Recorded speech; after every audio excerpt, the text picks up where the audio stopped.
পানির কাছে ভয়াবহ ট্রেন দুর্ঘটনা এবং সেই ট্রেন দুর্ঘটনায় বেশ কয়েকজনের মৃত্যুর খবর।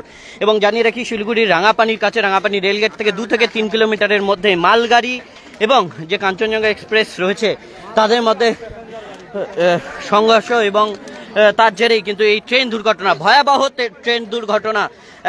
আজ সকালে কিছুক্ষণ আগেই কিন্তু ঘন্টাখানেক আগেই এই ট্রেন দুর্ঘটনা ঘটে, বেশ কয়েকজনের মৃত্যুর খবর মিলেছে এবং এখনো অবধি রেলের তরফে উদ্ধার কার্য শুরু করা হয়নি, যেহেতু কিছুক্ষণ আগেই ঘটনা, বেশ কয়েকজন যাত্রী মারা গেছে। এবং আমরা যে ছবি কিছুক্ষণ আগে দেখলাম যে মালগাড়ির যিনি লোকো পাইলট ছিলেন তিনিও কিন্তু মারা গিয়েছেন, একেবারে গাড়ির মধ্যেই তার দেহ এখনো অবধি আটকে রয়েছে, পিষ্ট হয়ে গিয়েছে। এবং যে ছবি দেখাচ্ছি, ভয়াবহ ট্রেন দুর্ঘটনা। আরও একবার জানিয়ে রাখি, শিলিগুড়ির রাঙাপানির কাছে ভয়াবহ ট্রেন দুর্ঘটনা এবং এখন অবধি বগিতে প্রচুর যারা যাত্রীরা রয়েছেন সেই যাত্রীরা আটকে রয়েছেন।